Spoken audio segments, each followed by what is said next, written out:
మతతత్వ బీజేపీని నమ్మొద్దని మాయ మాటలతో పప్పం గడిపే బీఆర్ఎస్లకు ప్రజలు గుణపాఠం చెప్పాలన్నారు తెలంగాణ డిప్యూటీ సీఎం భట్టి విక్రమార్క.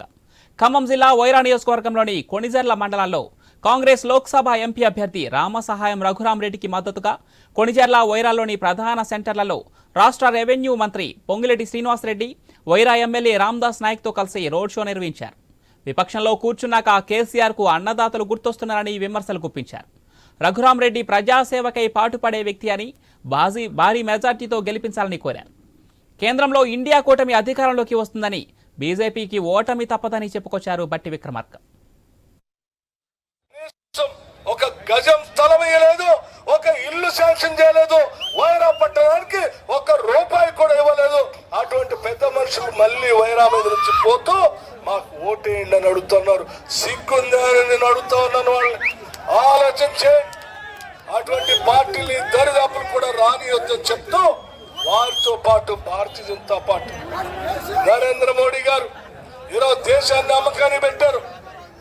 అనాదిగా ఈ దేశాన్ని స్వాతంత్రం తీసుకొచ్చి ఈ దేశంలో ప్రభుత్వ రంగ సంస్థలు స్థాపించి సంస్థల్ని, వ్యవస్థల్ని, ఆస్తుల్ని కూడగట్టి కాంగ్రెస్ పార్టీ దేశానికి అప్పచెప్తే వాటన్నింటిని అమ్మకానికి పెట్టేసి ఈ రోజు మేము అమ్ముతాం బలాదురుగా, మాకు మరొక్కసారి ఓటేయండి అని చెప్పి బయలుదేరి నరేంద్ర మోడీకి కూడా బుద్ధి చెప్పాల్సినటువంటి అవసరం.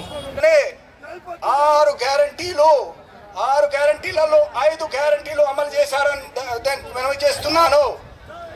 స్త్రీలకు ఉచితంగా బస్ ట్రావెల్ మీకు వచ్చిందా? స్త్రీలను అడుగుతున్నాను.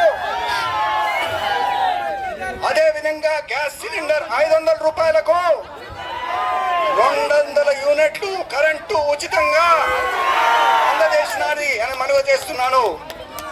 ఎలక్షన్ కోడ్ కాగానే మన ముఖ్యమంత్రి గారు రేవంత్ అన్న గారు 2 లక్షల రుణమాఫీ కూడా చేస్తామని ప్రకటించారు. మీ అమూల్యమైన ఓటు చేతి గుర్తు మీద వేయాలని ముందుగా తెలుపుతూ, గడిచిన 10 సంవత్సరాలలో కేంద్రంలో అధికారంలో ఉన్న బీజేపీ పార్టీ కొత్తగా ఏర్పడిన తెలంగాణ రాష్ట్రానికి చేసింది ఇచ్చింది ఏమీ లేదు. ఆనాడు రాష్ట్ర విభజనలో భాగంగా ఇచ్చిన హామీల్లో ఏ ఒక్క హామీని కూడా కేంద్ర ప్రభుత్వము ఇవ్వలేదు. కేవలం మాటలు చెబుతూ, రాముల వారి పేరు చెబుతూ ప్రతి ఇంటికి 4 అక్షంతలు పంపించి ఈ అక్షంతలు మీ నెత్తి మీద వేసుకోండి తప్ప నేను రూపాయి ఇవ్వనని చెప్పిన ఈ నరేంద్ర మోడీ గారు మళ్ళీ 3వ ముఖ్యమంత్రి కావడం కోసం, ప్రధానమంత్రి కావడం కోసం మాయ మాటలు చెబుతున్న సంగతి మీరు గమనిస్తూనే ఉన్నారు.